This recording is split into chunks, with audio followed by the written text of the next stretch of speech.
नमस्कार। आज नवरात्रि का 7वां दिन है और आज हम माँ दुर्गा के एक बहुत ही शक्तिशाली स्वरूप माँ कालरात्रि के बारे में थोड़ी गहराई से बात करने वाले हैं। जी। हमारे पास जो जानकारी है वो उनके स्वरूप, उनकी पूजा विधि और उनके महत्व पर रोशनी डालती है। तो आज हमारा लक्ष्य है इस देवी के विभिन्न पहलुओं को समझना, जैसा कि स्रोत बताते हैं। हाँ, बिल्कुल। देखिए, उनके नाम में ही है काल और रात्रि, समय और अंधकार। सुनने में थोड़ा कह सकते हैं भयभीत करने वाला लगता है। हाँ, ये बात तो है। लेकिन सबसे दिलचस्प बात, बल्कि विरोधाभास कहूं, ये है कि इन्हीं देवी को शुभंकारी भी कहा जाता है, मतलब शुभ करने वाली। बिल्कुल, और यही चीज इसे इतना रोचक बनाता है ना। हाँ, तो ये कैसे संभव है? इसी गुत्थी को आज थोड़ा समझने की कोशिश करेंगे। बिल्कुल, और ये विरोधाभास ही असल में माँ कालरात्रि के स्वरूप को इतना अनूठा बनाता है। स्रोत भी यही कहते हैं कि उनका रूप दुष्टों के लिए तो काल है, पर भक्तों के लिए वो हमेशा मंगलकारी हैं। अच्छा। तो आज हम उपलब्ध जानकारी के आधार पर उनके स्वरूप के प्रतीकों को समझने की कोशिश करेंगे। उनकी पूजा विधि के पीछे क्या भाव है वो जानेंगे, और जो विशेष भोग हैं उनका क्या महत्व है, और हाँ, उनकी कृपा से भक्तों को क्या मिलता है।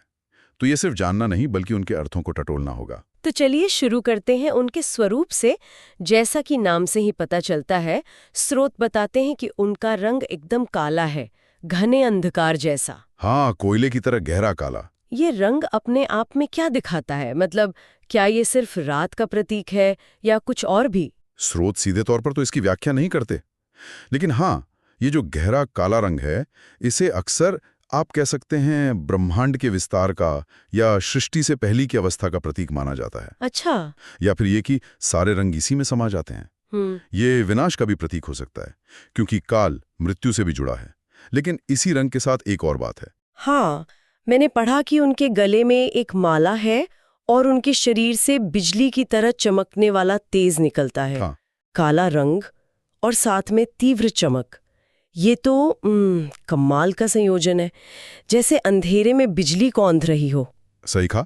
और ये महत्वपूर्ण है। ये दिखाता है कि अंधकार के अंदर भी वो दिव्य प्रकाश या ऊर्जा है। वो अंधकार पर नियंत्रण रखती हैं, वो खुद अंधकार नहीं है। ये तेज शायद उनकी विनाशक शक्ति के साथ साथ उनकी रक्षा करने वाली ऊर्जा का भी प्रतीक है, जो भक्तों को रास्ता दिखाती है। उनकी माला के बारे में ज्यादा विवरण नहीं है, पर अक्सर देवी की मालाएं मणियों की या मुंडों की होती हैं, जो अलग अलग पहलू दर्शाती हैं। और उनकी आंखें? स्रोत बताते हैं कि 3 आंखें हैं, ब्रह्मांड की तरह गोल, और उनमें बिजली सी चमक है। जी। 3 आंखों का क्या मतलब हो सकता है? 3 आंखें अक्सर त्रिकाल का प्रतीक मानी जाती हैं, भूत, वर्तमान, भविष्य। मतलब माँ कालरात्रि समय के बंधन से परे हैं, वो सब जानती हैं। अच्छा, सर्वज्ञ।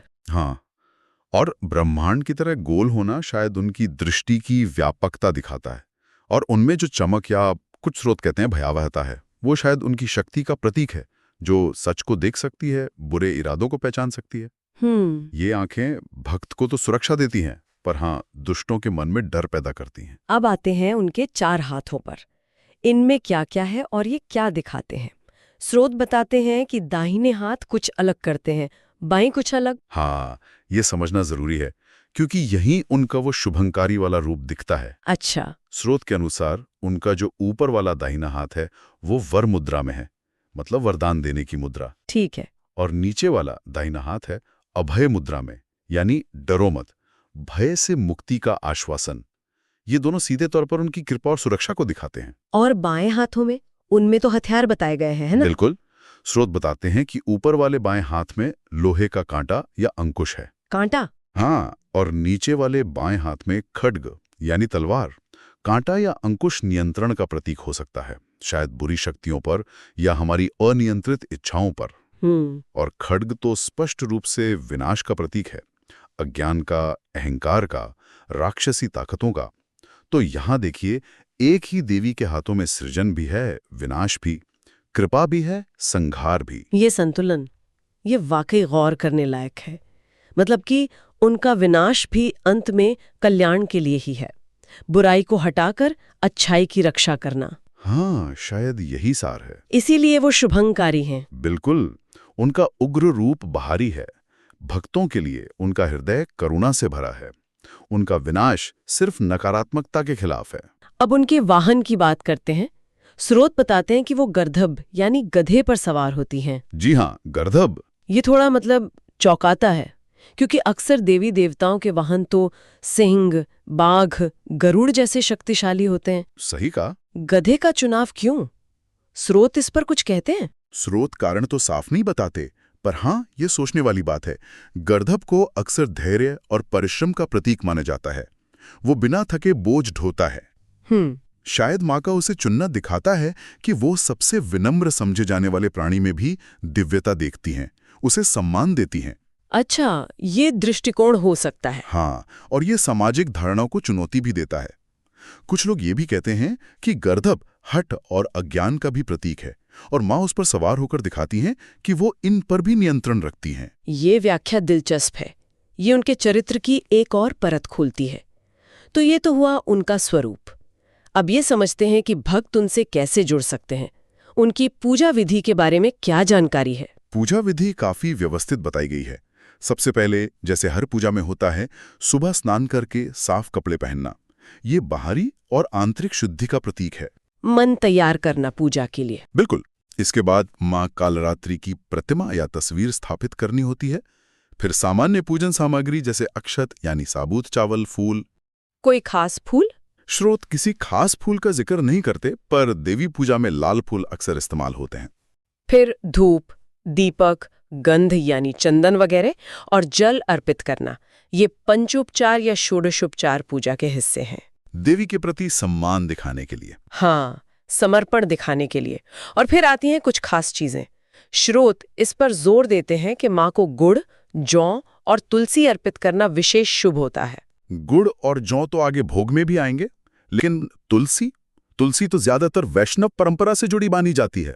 स्रोत इसका कारण तो नहीं बताते, पर हिंदू धर्म में तुलसी बहुत पवित्र है और कई देवी देवताओं की पूजा में इस्तेमाल होती है। ये पवित्रता और आरोग्य का प्रतीक है। हो सकता है माँ कालरात्रि की पूजा में इसे शामिल करना पूजा की सात्विकता बढ़ाने के लिए हो सकता है। 108 की संख्या हिंदू, बौद्ध, जैन सभी धर्मों में बहुत पवित्र मानी जाती है। इसके कई कारण हैं। ब्रह्मांडीय दूरियां, ज्योतिष, शरीर के ऊर्जा केंद्र, संस्कृत वर्णमाला के अक्षर। अच्छा, कई कारण हैं। हाँ, मूल रूप से इसे पूर्णता का प्रतीक मानते हैं। तो 108 बार मंत्र जपना मतलब पूरे समर्पण से देवी को पुकारना। और मंत्र देखिए कितना सरल है। हाँ, बहुत सरल है। ये दिखाता है कि माँ को प्रसन्न करने के लिए आडंबर नहीं, सच्ची भक्ति चाहिए। और अंत में आरती और प्रणाम। जी, आरती पूजा का एक भावनात्मक अंत है, जिसमें दीपक की लौ से भक्त अपना प्रेम दिखाता है और देवी के तेज को पाने की कामना करता है। और प्रणाम तो समर्पण का अंतिम भाव है। प्रक्रिया सरल है, पर हर कदम का अपना अर्थ है। भक्त का भाव सबसे जरूरी है। बिल्कुल, भाव ही प्रधान है। चलिए अब भोग की बात करते हैं। स्रोत बताते हैं कि माँ कालरात्रि को कुछ विशेष चीजें भोग लगाने से खास लाभ मिलते हैं। गुड़ और जौ का आपने जिक्र किया था, इसका क्या महत्व बताया गया है? स्रोत के अनुसार माँ कालरात्रि को गुड़ या गुड़ से बनी चीजें भोग लगाने से वो प्रसन्न होती हैं और भक्तों को स्वास्थ्य और बल देती हैं। गुड़ तुरंत ऊर्जा देता है, शरीर को गर्मी देता है। हाँ, ये तो है। जौ भी एक पौष्टिक अनाज है जो पुराने जमाने से शक्ति के लिए जाना जाता है। तो ये भोग सीधे सीधे शारीरिक स्वास्थ्य की कामना से जुड़ा है। यानी पूजा सिर्फ आध्यात्मिक नहीं बल्कि भौतिक जरूरतों से भी जुड़ी है। बिल्कुल, ये तो दिन के भोग की बात हुई। क्या रात के लिए भी कुछ खास बताया गया है? हाँ, स्रोत में ये भी लिखा है कि रात के समय माँ को काले तिल और नारियल चढ़ाना भी शुभ होता है। काले तिल का संबंध शनि ग्रह से भी जोड़ते हैं। अच्छा। हाँ, और ऐसी मान्यता है, हालांकि स्रोत ये साफ नहीं कहते, कि माँ कालरात्रि की पूजा शनि के बुरे प्रभावों को भी शांत करती है। शायद उनका काल नाम समय और न्याय के देवता शनि से कुछ संबंध दिखाता हो सकता है। और नारियल तो हर पूजा में पवित्र माना ही जाता है, पूर्णता का प्रतीक है। तो रात की पूजा में ये चीजें शायद रात्रि के देवी के रूप में उनके खास पहलू से जुड़ती हैं। दिन और रात के अलग अलग भोग, ये भी उनके स्वरूप की तरह ही कई परतें दिखाता है। अब आते हैं उस पहलू पर जिसका इंतजार शायद सभी भक्तों को रहता है, पूजा से मिलने वाले लाभ। स्रोत क्या बताते हैं? माँ कालरात्रि की उपासना से क्या मिलता है? स्रोत कई महत्वपूर्ण लाभ गिनाते हैं। सबसे मुख्य लाभ जो बार बार आता है वो है भक्त के जीवन से हर तरह के डर का खत्म होना। हर तरह का डर? हाँ, चाहे वो जाना पहचाना डर हो या अनजाना, मौत का डर हो या दुश्मनों का, साथ ही बुरी शक्तियां, नकारात्मक ऊर्जा, भूत प्रेत जैसी बाधाएं भी उनकी कृपा से दूर होती हैं। यहीं पर उनका काल रात्रि नाम सही साबित होता है। वो जीवन के हर अंधेरे और डर को खत्म कर देती हैं। तो वही बात हुई, नाम और रूप भले डरावना लगे पर काम डर को दूर करने का। हाँ बिल्कुल, ये विरोधाभास अब और साफ हो रहा है। और क्या लाभ है? जब डर दूर होता है तो जाहिर है साहस, शक्ति और आत्मविश्वास बढ़ता है। स्वाभाविक है। स्रोत कहते हैं कि माँ के भक्त निडर होकर जीते हैं। उन्हें मानसिक और शारीरिक बल मिलता है। ये एक तरह से अंदरूनी शक्ति है जो जीवन की मुश्किलों का सामना करने के लिए जरूरी है। जीवन में रुकावटें भी तो बहुत आती हैं, काम में, रिश्तों में, सेहत में। क्या माँ कालरात्रि इसमें भी मदद करती हैं? बिल्कुल। स्रोत साफ कहते हैं कि उनकी पूजा से हर तरह की बाधाएं और रुकावटें दूर होती हैं। वो रास्ता खोलती हैं। ये तो भक्तों के लिए बहुत बड़ा आश्वासन है। हाँ, कि कोई भी मुश्किल हमेशा नहीं रहती। देवी की कृपा से उसे पार किया जा सकता है। ये तो हुए सांसारिक लाभ। क्या पूजा का कोई आध्यात्मिक पहलू भी है? जरूर। स्रोत बताते हैं कि माँ कालरात्रि की उपासना से साधक की आध्यात्मिक उन्नति होती है और अंत में मोक्ष का रास्ता भी खुलता है। अच्छा। उनका स्वरूप भले ही प्रचंड लगे, कुछ हद तक तामसिक लगे, पर उनकी कृपा भक्त को सात्विक उन्नति और परम लक्ष्य तक ले जाती है। ये दिखाता है कि वो सिर्फ भौतिक सुख या सुरक्षा ही नहीं देती, बल्कि आत्मा के विकास में भी मदद करती हैं। वो सच में शुभंकारी हैं, हर तरह से कल्याण करने वाली। डर खत्म होने से लेकर शक्ति, बाधा निवारण और फिर मोक्ष तक उनकी कृपा का दायरा तो बहुत ही बड़ा है। अब उस मंत्र पर एक बार फिर लौटते हैं। ओम कालरात्र्याय नमः। आपने कहा था कि स्रोत बताते हैं कि सरल मंत्र बहुत प्रभावी है। हाँ, स्रोत कहते हैं कि इस सरल मंत्र को श्रद्धा से जपने से माँ जल्दी प्रसन्न होती हैं। ओम ब्रह्मांडीय ध्वनि, देवी उनके देवत्व का सूचक, कालरात्रि उनका नाम, और नमः यानी नमन, समर्पण। इसकी सरलता ही शायद इसकी शक्ति है। बिल्कुल। ये दिखाता है कि माँ कालरात्रि तक पहुंचने के लिए जटिल कर्मकांडों से ज्यादा जरूरी है दिल की आवाज, सच्ची भक्ति और विश्वास। जब कोई भक्त पूरी एकाग्रता और श्रद्धा से इस नाम को जपता है तो वो सीधे देवी की ऊर्जा से जुड़ता है।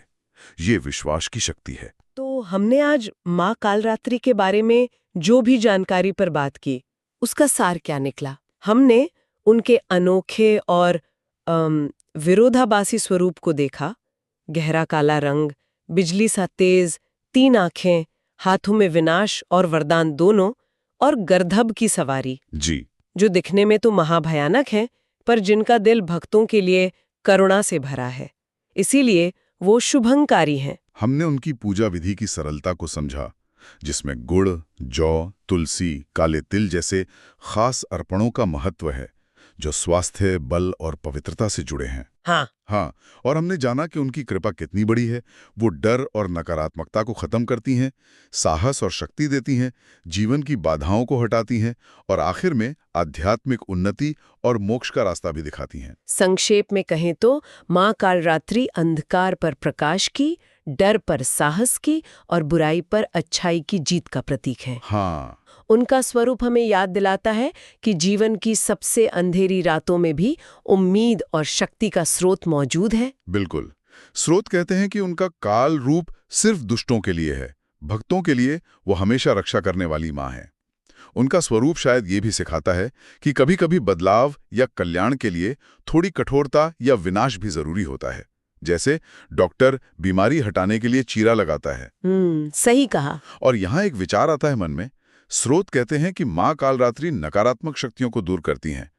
आज के समय में ये नकारात्मक शक्तियां हमारे लिए क्या हैं? अच्छा सवाल है। क्या वो सिर्फ बाहरी दुश्मन है, या फिर वो हमारे अपने अंदर का डर, शक, गुस्सा, निराशा, आलस्य, ये सब भावनाएं और आदतें भी हैं जो हमें आगे बढ़ने से रोकती हैं? हाँ, ये भी तो नकारात्मकता ही है। तो क्या हम माँ कालरात्रि की उपासना से मिली प्रेरणा से अपने इन भीतरी अंधेरों से लड़ने की शक्ति पा सकते हैं? ये वाकई सोचने वाली बात है कि हम इस प्राचीन आस्था को आज अपने जीवन में कैसे उतार सकते हैं। इसी गहरे विचार